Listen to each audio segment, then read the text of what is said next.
आज का जो अपना चैप्टर है वो बहुत ही मोस्ट इम्पोर्टेंट यानी कि मोर देन इम्पोर्टेंट चैप्टर होगा, जिसमें जो प्रेजेंट में राजस्थान को लेकर जो बहुत सारी जो नई अपडेट है वो अपने सामने जो है वो आ चुकी है। तो उसी अपडेशन को लेकर हम लोग आज के इस वीडियो लेक्चर में उन्हीं सब के ऊपर चर्चा करेंगे। नमस्कार, मेरा नाम परमजीत मुंद्रा और मैं रूबिडियम यूट्यूब चैनल के माध्यम से आप लोगों को आज राजस्थान के नवीनतम जिले और संभाग जो है उनको लेकर चर्चा करेंगे। और उन जिलों और संभागों को पढ़ने से पहले हम लोग थोड़ा सा राजस्थान के बारे में, जो नए जिले या जो नए संभाग बने, उनका हम लोग हिस्टोरिकल बैकग्राउंड जो है वो उठाकर देखेंगे। क्योंकि आप लोग इस प्रकार से अगर तैयारी करेंगे, जैसे कोई भी टॉपिक अगर अपडेशन में आ रहा है, लेटेस्ट टॉपिक अगर कोई भी है, तो उसका पास्ट टू प्रेजेंट कनेक्ट करने की कोशिश किया करें। जब तक आप लोग पास्ट टू प्रेजेंट करना नहीं सीख जाएंगे, कनेक्ट करना नहीं सीख जाएंगे, मतलब उसका हिस्टोरिकल बैकग्राउंड क्या, पास्ट में क्या था और प्रेजेंट में क्या है, ये चीजें अगर आपकी कनेक्टिविटी हो जाएगी, तो इस पास्ट टू प्रेजेंट के दौरान जो आप लोग स्टडी करेंगे और जब अगर आप इस प्रकार से किसी टॉपिक को अगर कनेक्ट करेंगे, तो जाहिर सी बात है कि आप लोगों को पूरी तरीके से उस टॉपिक के बारे में अवेयरनेस आप लोगों की हो जाएगी, आप लोगों की अच्छी तरीके से समझ विकसित हो जाएगी। ये जो वीडियो हम लोग डाल रहे हैं ये केवल स्टूडेंट के लिए ही नहीं है। ऐसा नहीं है कि स्टूडेंट के लिए ही यूजफुल है, ये उस राजस्थान के हर नागरिक के लिए यूजफुल है जो राजस्थान को अच्छी तरीके से समझना चाहते हैं, या राजस्थान में कौन कौन से जिले हैं, कौन कौन से संभाग है और किस कालखंड में, किस समय पर या किस समय पीरियड में राजस्थान में नए जिलों की संख्या उत्तरोत्तर जो है वो बढ़ती गई। जैसा आप लोगों को विदित होगा, जो कंपटीशन की तैयारी करने वाले बच्चे हैं उनको पता होगा कि प्रेजेंट में भारत में अगर हम लोग बात करें तो भारत में सबसे ज्यादा जिलों की संख्या अगर हम लोग देखें तो वो है उत्तर प्रदेश में। उत्तर प्रदेश के बाद में सर्वाधिक डिस्ट्रिक्ट, लार्ज मैक्सिमम डिस्ट्रिक्ट जो है वो आपको देखने को मिलेंगे एमपी में, मध्य प्रदेश में। और मध्य प्रदेश का बाद अब नंबर जो आता है वो राजस्थान का आता है तीसरा नंबर, अर्थात उत्तर प्रदेश, मध्य प्रदेश के बाद में राजस्थान तीसरे नंबर पर राजस्थान में सर्वाधिक जिलों की संख्या है ना। तो जैसे आप लोगों ने ये सुन ही लिया होगा कि राजस्थान में 50 डिस्ट्रिक्ट हैं। पहले कितने थे? तो पहले आप लोग बोल सकते हो 33 थे, लेकिन 33 से पहले कितने थे? तो 26 थे। इन्हीं सब बिंदुओं के ऊपर हम लोग आज का हमारा जो वीडियो होगा वो इसी सब बिंदुओं के ऊपर होगा। बट मैं आपसे फिर से एक बार ये बात रिपीट कर रहा हूं कि हम लोग पास्ट टू प्रेजेंट चलेंगे, और पास्ट टू प्रेजेंट अगर नहीं चलेंगे तो हमें थोड़ी सी दिक्कत आ सकती है। क्योंकि कंपटीशन के एग्जाम की दुनिया में अगर हम लोग देखें तो क्वेश्चन जो है वो कहीं से भी पुटअप किया जा सकता है। यानी कि करंट अफेयर्स वाला जो पोर्शन हम लोग देखते हैं, उस करंट अफेयर्स वाले टॉपिक को, जैसे आज की कोई घटना है तो उसका पास्ट पूछ लिया जाता है। हम लोग सोचते हैं कि ये करंट अफेयर से रिलेटेड नहीं था, बट करंट अफेयर से रिलेटेड था। तो करंट अफेयर से अगर रिलेटेड था तो हमें करंट का हम लोग रेक्टिफिकेशन मार सकते हैं, बट अगर हमें पास्ट उसका पता है तो पास्ट टू प्रेजेंट तक के बीच की जो जर्नी अपनी होती है, इसमें अगर किसी भी प्रकार का अगर कोई क्वेश्चन पुटअप किया जाता है तो मिस्टेक या गलती होने की संभावना न के बराबर होती है। तो मैं आप लोगों से उम्मीद करता हूं कि आप लोग जहां कहीं पर भी अपने स्थान पर होंगे, स्वस्थ होंगे, मस्त होंगे। देखते रहिए इसी प्रकार से रूबिडियम यूट्यूब चैनल, और हमारा हौसला इसी प्रकार से आप लोग बढ़ाते रहिए। तो चलिए शुरुआत करते हैं आज के सेशन की इस वीडियो के साथ। तो यहां से मैं आपको थोड़ा सा बता देता हूं पहले, ताकि आप लोगों की अच्छी समझ विकसित हो सके, है ना। देखें किस प्रकार से, जैसे आप लोगों को टॉपिक के माध्यम से ही पता होगा कि यहां से अगर हम लोग देखें तो यहां से आप लोगों को पहले एक सिंपल सी समझ विकसित करनी है। थोड़ा सा जैसे राजस्थान के नवीनतम जिले और संभाग, यानी कि राजस्थान के नवीनतम जिले और संभाग जो है, इसका अगर हम लोग हिस्टोरिकल बैकग्राउंड उठाकर देखें, इसकी ऐतिहासिक पृष्ठभूमि अगर हम लोग उठाकर देखें, तो आप लोगों को समझना है कि जैसे आप लोगों ने कभी भी राजस्थान का ही नहीं अपितु भारत का एकीकरण पढ़ा होगा। तो भारत के एकीकरण के लिए जैसे मैं आपको थोड़ा सा इसमें डेप्थ में जाकर अगर आपको बताऊं, तो 1947 में हम लोग ब्रिटिश रूल और रेगुलेशन से हम लोग 1947 में जो है वो इंडिपेंडेंस हुए, आजाद हुए, फ्रीडम हुए। तो आजादी के बाद भारत में जो सबसे बड़ी समस्या थी, वैसे कई प्रकार की समस्याएं थी, लेकिन आजादी के जस्ट बाद में अगर सबसे बड़ी कोई प्रॉब्लम या समस्या अपने पास में थी, तो एक तो उस समय भारत में खाद्यान्न की बहुत बड़ी प्रॉब्लम थी, और खाद्यान्न के साथ साथ आप लोग यूं कह सकते हैं कि उस टाइम में भारत में total number of princely states, यानी कि जो प्रांत और देशी रियासतें या प्रांतीय जिले वगैरह जो थे, वो टोटल कुल मिलाकर हम लोग बोल सकते हैं 565 थे। अब इन 565 रियासतों के राजाओं महाराजाओं को एक करना था, और उसी को हम लोग बोलते हैं एकीकरण। क्या बोलते हैं? एकीकरण। ये एकीकरण बहुत लंबी प्रोसेस थी, और इस एकीकरण की जवाबदारी या जिम्मेदारी जिस व्यक्ति को दी गई थी, वो दी गई थी सरदार वल्लभ भाई पटेल को। सरदार वल्लभ भाई पटेल ने यह काम बहुत बेखूबी से निभाया, और लगभग भारत के जितने भी प्रिंसली स्टेट थे और उनके राजा थे, उनको सबको एक कर लिया था। बाद में 3 रियासतें जो थी वो बची थी, जिसमें एक हैदराबाद थी। हैदराबाद को भी इंडिया के अंदर मर्ज कर लिया गया था, और हैदराबाद के बाद में जूनागढ़ थी, उसको भी मर्ज कर लिया गया था। बाद में जम्मू कश्मीर एक जो रियासत थी, उसको एक करने में काफी टाइम लगा, उसको समय लगा, जिसका हम लोग एक अलग से वीडियो लेक्चर पढ़ेंगे। तो उसी समय हमारा राजस्थान था। तो ये हमें थोड़ा सा इतिहास के बारे में इसका मैंने मोटा मोटा आपको बता दिया है। हालांकि इसके बारे में कभी डेप्थ में जाकर इसके बारे में अलग से हम लोग स्टडी करेंगे। और इसी समय हम लोग बोल सकते हैं कि 1 नवंबर 1956, ध्यान रखना इस चीज को, 1 नवंबर 1956 को राजस्थान का नहीं अपितु पूरे भारत का एकीकरण हुआ था, है ना। और 1 नवंबर 1956 जब पूरे भारत का एकीकरण पूर्ण हुआ, तो राजस्थान में भी जो छोटी मोटी देशी रियासतें हुआ करती थी, उनका भी एकीकरण किया गया, है ना। एकीकरण का सिंपल सा मतलब है कि सभी राजाओं को एक करके भारत की डेमोक्रेसी, यानी कि भारत में डेमोक्रेसी लागू करनी थी, भारत में लोकतंत्र लागू करना था। लोकतंत्र का मतलब जनता का शासन। पहले भारत में ऐसा आप लोग पढ़ते हैं मोनार्की थी, मोनार्की का मतलब राजतंत्र सिस्टम था, लेकिन उस राजतंत्र सिस्टम को खत्म करके और भारत में लोकतंत्र को कायम करना था।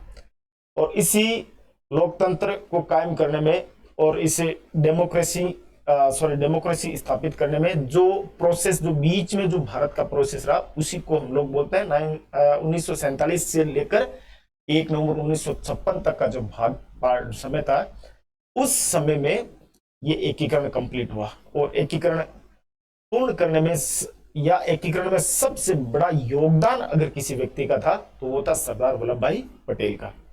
और सरदार वल्लभ भाई पटेल को तभी तो हम लोग एकता पुरुष या यूनिटी पर्सन के नाम से जानते हैं, और इसीलिए तो उनके नाम से दुनिया की सबसे ऊंची स्टैच्यू बनी, स्टैच्यू ऑफ यूनिटी, है ना। तो इसके पीछे आप लोग पढ़ने का थोड़ा सा ऐसा प्रयास करें कि क्या है क्या नहीं है। तो हिस्टोरिकल बैकग्राउंड ये था। इसी समय राजस्थान की अगर हम लोग बात करें, तो यहां पर जैसे आप लोगों को आगे पता चल रहा होगा, राजस्थान के नवीनतम जिले एवं संभाग।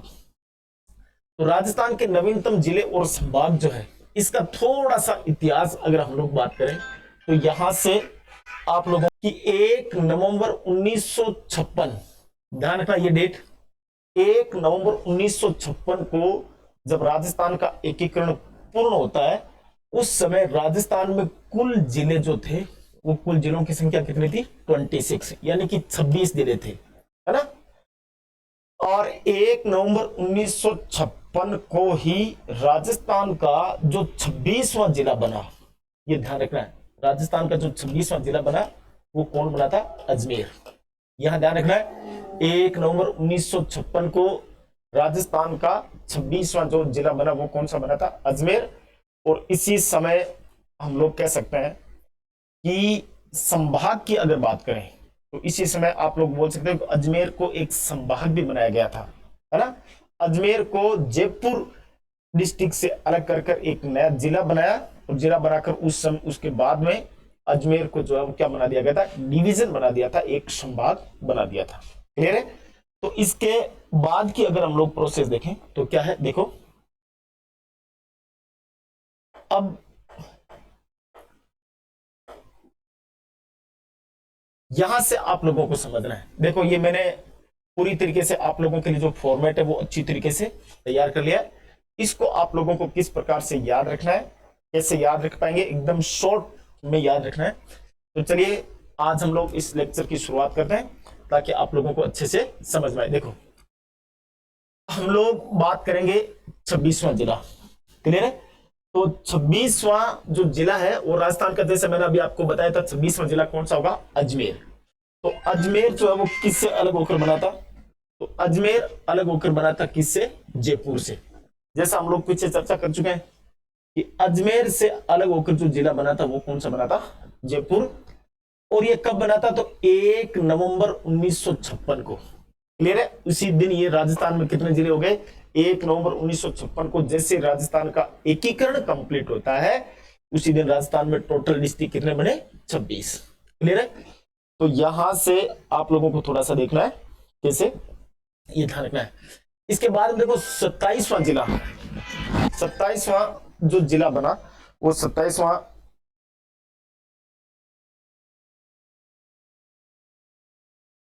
सॉरी 27वां जो जिला बना वो कौन सा बना, धौलपुर।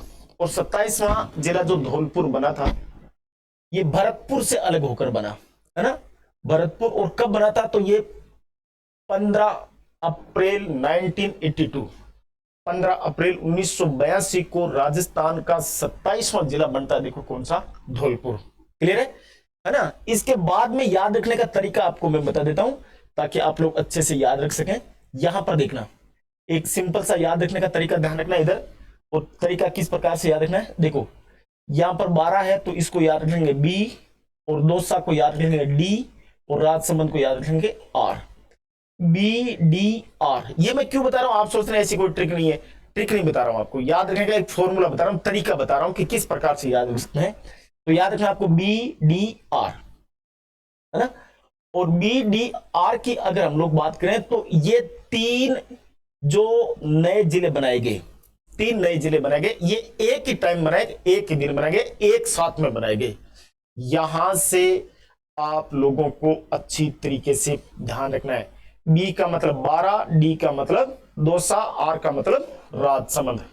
हालांकि जैसा आप लोग जानते होंगे या नहीं जानते तो मैं आप लोगों को अच्छे से बता देता हूं कि राजस्थान का एकमात्र ऐसा जिला है जिसके नाम पर डिस्ट्रिक्ट हेडक्वार्टर नहीं है। डिस्ट्रिक्ट जिसके नाम पर डिस्ट्रिक्ट हेडक्वार्टर नहीं है, मैं जो बोल रहा हूं उसके ऊपर गौर करना है। राजस्थान का एकमात्र ऐसा जिला जिसके नाम पर डिस्ट्रिक्ट हेडक्वार्टर नहीं है। डिस्ट्रिक्ट हेडक्वार्टर से सिंपल सा ध्यान रखना है, जैसे सीकर अगर डिस्ट्रिक्ट है तो सीकर डिस्ट्रिक्ट के नाम के ऊपर एक हेडक्वार्टर है, अर्थात सीकर डिस्ट्रिक्ट नाम का एक शहर भी है। राजसमंद राजस्थान का वो जिला है जिसके नाम पर डिस्ट्रिक्ट हेडक्वार्टर नहीं है, यानी कि राजसमंद का जो प्रशासनिक कार्यालय है, यानी कि जो कलेक्टर एसपी वगैरह या प्रशासनिक जितना भी प्रशासन हैंडल होता है वो होता है राजनगर या करौली से। तो इनको दोनों को ध्यान रखना है, इसके बारे में आगे चलकर हम लोग और चर्चा करेंगे। तो बी डी आर यानी कि 12, दौसा और राजसमंद, 12, दौसा और राजसमंद जो है ये एक ही टाइम बनाए गए थे। और ये कब बनाए गए, 10 अप्रैल 1991, 10 अप्रैल 1991, है ना। तो ये चीज याद रख लेंगे। बारा किससे अलग हुआ था कोटा से। क्लियर है। दौसा किससे अलग हुआ, जयपुर से। और राजसमंद किससे अलग हुआ, तो आप लोग बोल सकते हैं उदयपुर से। क्लियर है। उदयपुर के खूब सारे डिवाइडेशन हो चुके हैं, पहले उदयपुर से राजसमंद अलग हुआ और अब उदयपुर से कौन अलग हो चुका है, सलूम्बर, है ना। तो इसका मतलब यह है कि राजस्थान के जो जिले थे वो खूब बड़े जिले थे और ऐसा करना भी चाहिए था। तो ये चीज आप लोगों को थोड़ा सा इजी वे में याद रखनी है। देखो इसके बाद में ये 30 जिले हो गए, यानी कि 28, 29 और 30, यानी कि बी डी आर। बी का मतलब 28, डी का मतलब 29 और आर का मतलब 30। तो राजस्थान का 30वां जो जिला बना वो कौन सा बना था, राजसमंद। क्लियर है। इसके बाद में देखो 31वां जिला, है ना। 31वें जिले के रूप में आप लोग कैसे याद रखेंगे, तो 31वां जिला बना कौन सा, हनुमानगढ़, है ना। और हनुमानगढ़ किससे अलग होकर बना, श्री गंगानगर से। कब, 12 जुलाई 1994। 12 जुलाई 1994 को राजस्थान का 31वां जिला बनाया जाता हनुमानगढ़ को श्री गंगानगर से अलग होकर। और जब पहले बीकानेर नाम की एक रियासत हुआ करती थी, बीकानेर रियासत से अलग जो जिला बना था वो श्री गंगानगर बना था। और श्री गंगानगर से अलग होकर कौन बना है, हनुमानगढ़। और श्री गंगानगर से ही अभी अलग होकर एक नया जिला और बन चुका है जिसको हम लोग बोलते हैं अनूपगढ़। कौन सा बोलेंगे, अनूपगढ़। ये सारे के सारे जिले हम लोग देखेंगे एक एक क्रम वाइज, डिस्ट्रिक्ट वाइज। जो अभी नए 19 जिले बनाए गए उनको हम लोग बहुत ही एकदम क्लियरली हम लोग देखेंगे और अच्छी तरीके से समझेंगे। और आप लोग ये भी कहेंगे कि हाँ सर हमें समझ में आया है। उसी पर्पज से यानी कि हम लोग अकॉर्डिंग टू कंपटीशन के साथ साथ हमारी अच्छी समझ विकसित हो जाए, ताकि हमें कोई पूछे तो भी हम लोग ये बता सकें आराम से कि हाँ ये इस प्रकार से है। और घर वाले या कोई आस पड़ोस रिलेशन वाले भी अगर पूछे तो हाँ ये वो कह सकते हैं कि हाँ भाई इस बच्चे की अच्छी पकड़ है, अच्छी समझ रखता है, ये अच्छी कंपटीशन की तैयारी करने वाला स्टूडेंट है। तो यहां से हनुमानगढ़ के बाद में देखो क्रम कैसे याद रख सकते हो आप। देखो श्री गंगानगर से अलग होकर कौन सा बना था, हनुमानगढ़। और अभी हनुमानगढ़ से सॉरी श्री गंगानगर और बीकानेर से अलग होकर कौन बन चुका है, अनूपगढ़। इसके बाद में 32वां जो जिला बना वो बना करौली। और करौली किससे अलग होकर बना था, सवाई माधोपुर से। ये कब बना था, 19 जुलाई 1997। 19 जुलाई 1997। क्लियर है। इसके बाद में अगर अपन बात करें तो ये चीज थोड़ी सी मोर देन इंपॉर्टेंट है, ये थोड़ी सी ध्यान रखना, इसको काफी महत्वपूर्ण है, इसको याद रखना है। 33वां जिला बना प्रतापगढ़। यहां आप लोगों को ध्यान रखना है, किस प्रकार से ध्यान रखना है। 33वां जिला जब प्रतापगढ़ बना तो ये पुनर्गठन हुआ किससे, यानी कि इसका रीऑर्गेनाइजेशन पुनर्गठित ये किससे हुआ था, तो 3 जिलों से इसका पुनर्गठन किया गया था। और 3 जिले जो थे जो पुनर्गठित किया गया था 3 जिलों से, वो कौन कौन से थे, तो हम लोग बोल सकते हैं एक तो चित्तौड़गढ़। चित्तौड़गढ़ में आप लोगों ने नाम सुना होगा सादड़ी, है ना। सादड़ी 2 है, छोटी और एक बड़ी, छोटी बड़ी सादड़ी। तो एक तो यहां से अलग अगर हम बात करें तो छोटी सादड़ी का आप लोग जब कभी भी पढ़ें तो छोटी सादड़ी प्रेजेंट में पाली में आती है। बड़ी सादड़ी जो थी वो किस में थी, चित्तौड़गढ़ में। तो बड़ी सादड़ी चित्तौड़गढ़ से अलग हुई।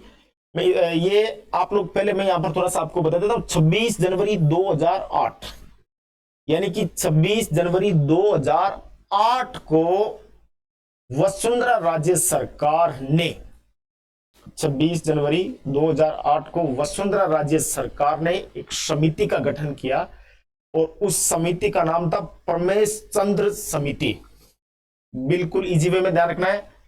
26 जनवरी 2008 को जो राजस्थान का 33वां जिला बना, उस समय वसुंधरा राजे सरकार थी। और इसी समय प्रतापगढ़ को 33वां जिला बनाने के लिए किस समिति का गठन किया गया, तो आप लोगों को इजी वे में याद रखना है।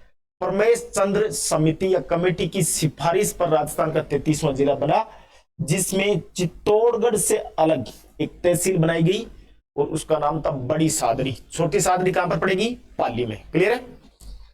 इसके बाद में बांसवाड़ा से अगर अपन बात करें तो बांसवाड़ा से पिंपल खूंट नाम की जो जगह थी वो पिंपल खूंट एक तहसील उठाई गई और उदयपुर से धरियावाद, उदयपुर से कौन सी उठाई गई, धरियावाद। और प्रतापगढ़ खुद जो है ये चित्तौड़गढ़ की एक तहसील था, चित्तौड़गढ़ की एक तहसील था। तो हम लोग यूं सिंपल सा कह सकते हैं, देखो कैसे, जैसे आप लोगों को यहां पर थोड़ा सा मैं बता देता हूं, 26 जनवरी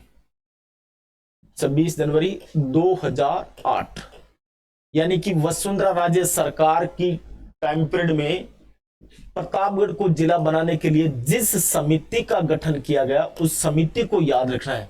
कौन सी समिति थी, तो यहां सिंपल सा हम लोग बोल सकते हैं परमेश चंद्र कमेटी या समिति।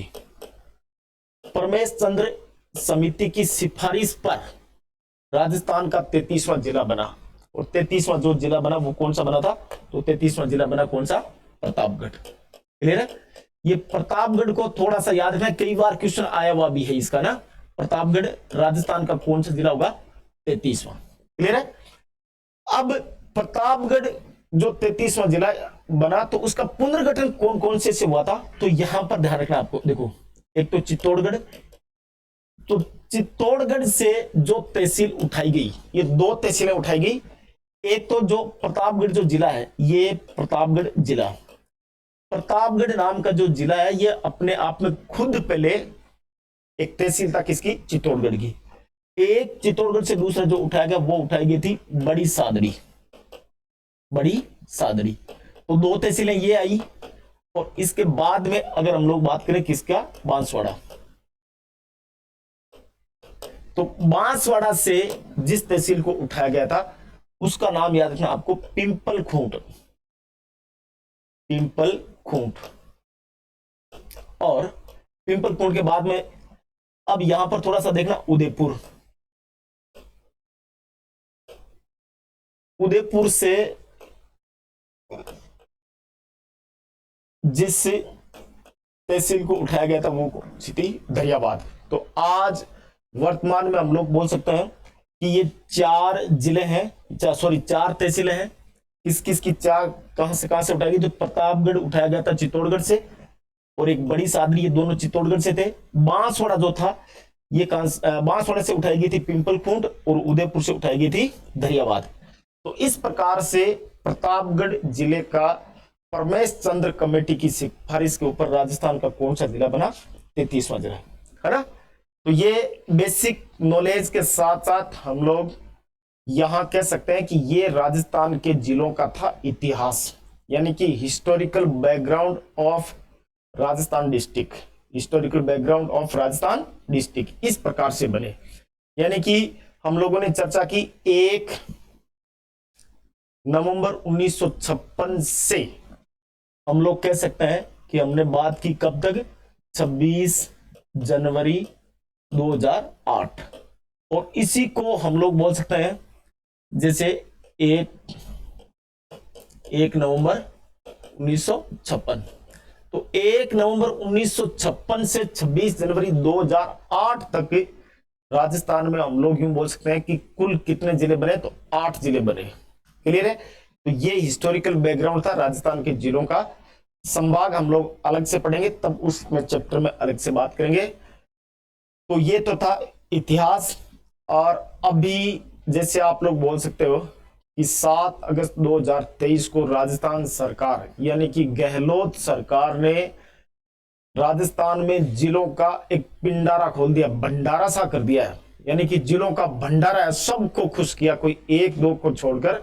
जैसे कुछ कई दुखी हो रखे हैं इसमें, जैसे एक सुजानगढ़ वाले दुखी हो रखे हैं, बहुत ज्यादा दुखी हो रखे हैं। इन्होंने बेचारों ने कई दिनों तक आंदोलन भी किया था कि हमें जिला बनाओ, जिला बनाओ। लेकिन एक्चुअल में वास्तविकता में देखा जाए तो सुजानगढ़ पूरी तरीके से प्रबल इसका हकदार था।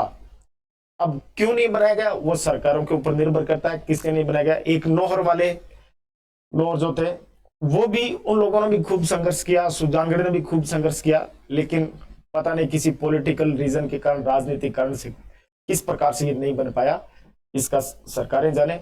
लेकिन हो सकता है फ्यूचर में गहलोत जी ने ऐसा आश्वासन दिया है कि अब की बार और बल्ले बल्ले कर देंगे। तो अब की बार जब राजस्थान में जिलों की बल्ले बल्ले होगी तो उसमें मेरा ऐसा खुद का व्यक्तिगत मत है कि सबसे पहले नाम सुजानगढ़ का ही आएगा। तो सुजानगढ़ के वासी जितने भी है वो टेंशन न ले, फ्री रहे। हो सकता है कि भगवान ने, जो हम लोग ऐसा सोचते हैं ना कि कुछ अगर इस टाइम नहीं हुआ तो हो सकता है भगवान ने कुछ अपने लिए अलग सोचा होगा। तो हो सकता है कि कोई गहलोत जी के माइंड में कुछ अलग चल रहा होगा। तो हो सकता है आने वाले टाइम पीरियड में देखो क्या होता है क्या नहीं होता है। तो ये आज तक के राजस्थान के जिलों की हमने हिस्टोरिकल बैकग्राउंड देखा। आगे अब जो प्रेजेंट में है, इस प्रेजेंट वाले पार्ट को अपने को देखना है, कैसे देखें।